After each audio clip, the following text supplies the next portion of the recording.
Peace, this is Tareck Adeeb. It's time to go with the flow, bringing you a synopsis of the astrology for the week. And wow, there's not that much to say, and yet there is so much to say.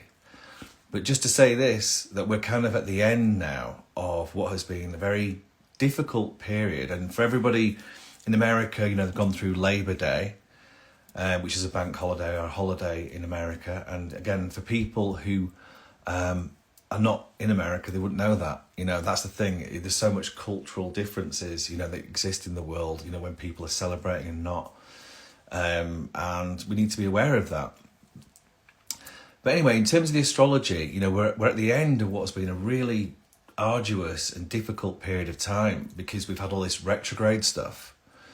So we're kind of moving beyond that now because Jupiter went retrograde yesterday, and that's the last of the sort of retrograde motion, because Venus the day before, went direct. So the personal planets now, and this is if you are astrologically aware, if you looked at your natal chart, you would see that Mars and Venus are direct right now. It's the only planets that are.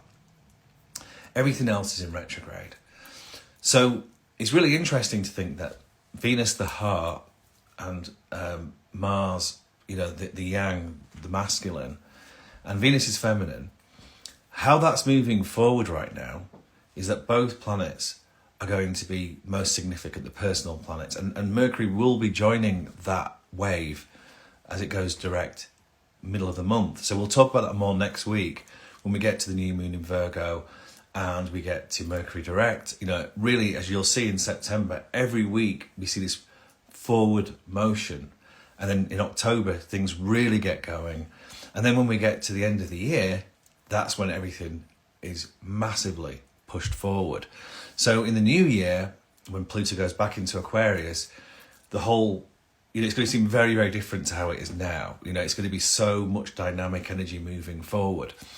So what does all that mean when we look at the now, when we look at the here and now? Well, because everything, as I've been saying, is like on a precipice, everything is like being revealed right now. So the whole purpose of this Venus retrograde, and when we get to post retrograde motion, when we get to October, then everything becomes even more seen. But for example, things that are no longer required or should no longer be in are out. That's what we're really going to see right now. So, for example, relationships, if that is at the end, if it's a dysfunctional relationship, then, that's it. It's kind of like the writings on the wall. Having said that, if there's been a lot of purging over this last 3 months, i.e. negative stuff coming out, or the opposite, the denial of the relationship, let's say if the relationship is really good and it's time for it to become deeper, then now until October, you'll see people going deeper, like getting married or having babies or, just going deeper, with the vision. And that's really important to me, what this period of time is all about. Because we are on this precipice, it's very much a case of, that's it now. Who's in, who's out? We're all standing on the verge of this change, this precipice of things could dramatically change as we approach October and certainly by the end of the year. So how do we move forward with all of this? I believe the key right now is to envision. That's my advice to everybody listening right now. When we get to the equinox on the 23rd, Mercury will have gone direct. Obviously, Venus is direct, Mars is direct, so it's the personal planets. It's our heart, it's our mind, and it's our action. And when we get to the 23rd, as we're aware now, what's in, what's out. Like, for example, someone said to me today that they're leaving their job. That's a good example of what's in and what's out. Despite the difficulty in the world right now, money, which is a huge one. And we should see evidence of that massively play out, as we get towards October. There really could be some big events that happen more to do with that. But then when we get to the other side of it, when we go to this direct motion in October and as we get to the eclipses, then again, the bifurcation, the discernment, what's in, what's out, what accelerates, what up or down becomes so much more obvious that, again, for me, what I would love is for people to be on the exponential wave. So by the equinox, the best advice I can give everyone who's listening today is to envision, really get clear on your vision as we go to the equinox and we let go of what is no longer required, what is old, what is what's in and what's out, and envisaging what's happened, where you're going to be in the next couple of years, where you will be in 5 years, 10 years, and get clear on that as best as you can, because the universe will correspond to that vision if you are clear on it. And you can always adapt these visions over time. But that's it now. We're going to see far more change and far more acceleration of change as we get to October, as we get past this equinox. Now, like I say, the astrology is a little bit still because everything's in retrograde and it's only the personal planets that are moving forward, Venus and Mars. So in this particular period of time, standing on the precipice, I really wanted to actually just talk about, rather than the astrology, I mean, there is Pallas Athena going into Libra and Vesta going into Cancer on the 13th. So these are asteroids. So again, it's very much to do with home, relationship. It's the same themes that are playing out. With the South Node in Libra, it's very much to do with your environment right now. And because everything's on halt, as it were, and it's gradually moving forward, it's a great time, again, Virgo, to discern what is in, what is out. It's a harvest time. Like this morning, I had to put on this in the morning. I mean, I can't believe it. But again, if you're in the Southern Hemisphere, it's a different experience. So we're going through change and we're really at the precipice of it. And whatever happens now is crucial. So don't fall prey at the moment to making a mistake. And this is what I've been trying to tell everyone for the past couple of months now. Because things could change, it's like things could suddenly, you thought you were going in one direction and you were very clear on it, and then suddenly things change. It's like, okay, we're going in this direction now. So be cautious at this time because everything's in retrograde. Having said that, if enough is enough, then it's time to say, that's it, that's out. And when we get to the equinox, very, very important then to be envisioning, should I say, where you are going from here on onwards, because it's going to get more crucial as things accelerate. Now, I have to just mention Burning Man. I know everyone's been talking about it because it's particularly relevant to me, because I was going to go. I mean, I was going to go within a couple of weeks before saying I wasn't going to go.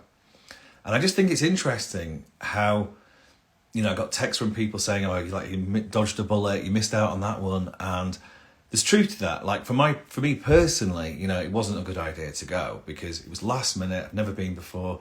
It would have required so much preparation, which I wasn't prepared for.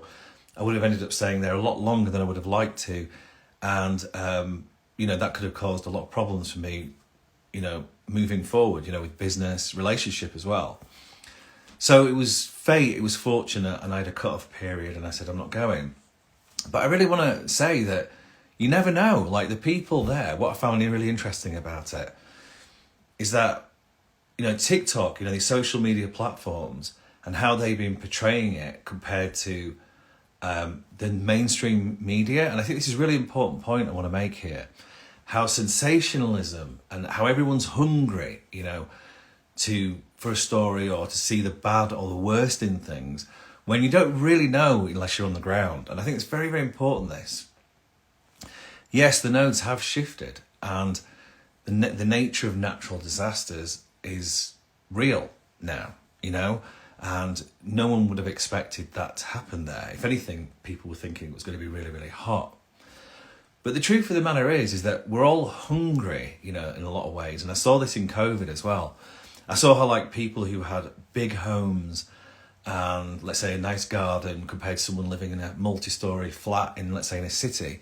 And everyone's like, oh, I'm all right, Jack, and I really kind of despise that, sort of mentality of, everyone's, I'm better off because of this and that, rather than the humanity and the compassion. And I think there is so much misinformation out there as well at the moment. Neptune is in Pisces, and that can create a lot of distortion, like media events and things like that.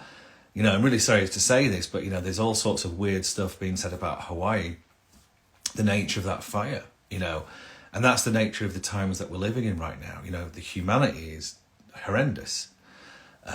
People died, and yet, again, just like with COVID, I'm afraid to say this, there was questions that were asked at the time and people weren't willing to have those conversations.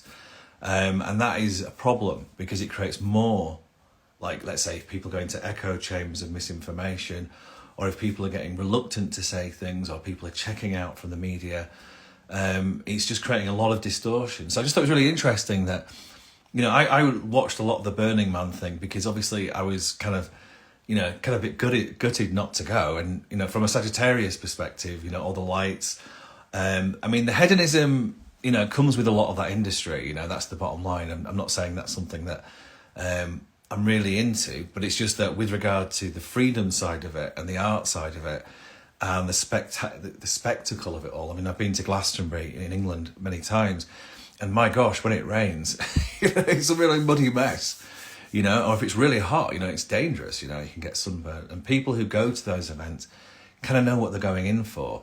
I think as a freedom, as an experience could be amazing, but sadly, the cynicism of it all is like, obviously, is it that diverse? Is it, it's certainly exclusive for the rich. That's very much a case of what happens now in Glastonbury too.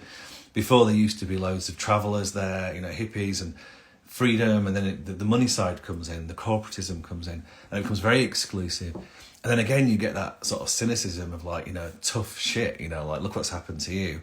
And then at the same time, seeing those people who blocked the road, very strange, like for just a small group of people at the time, creates such a huge impact. And in some ways, their message was really quite stark. And then you see the police going in and smashing through it. I don't know if you've seen that video, taking no shit, and again, it sort of reveals the police or the authority.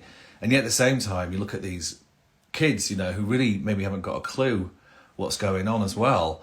And all of it came out. So it's very interesting to think how these events, mass media events, privileged events, or the nature of Mother Nature right now is really quite significant. So I just wanted to just share that.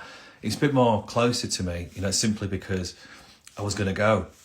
But just to say this, we've got to find compassion at this time. What's in and what's out. Envision your future right now. And with that, peace.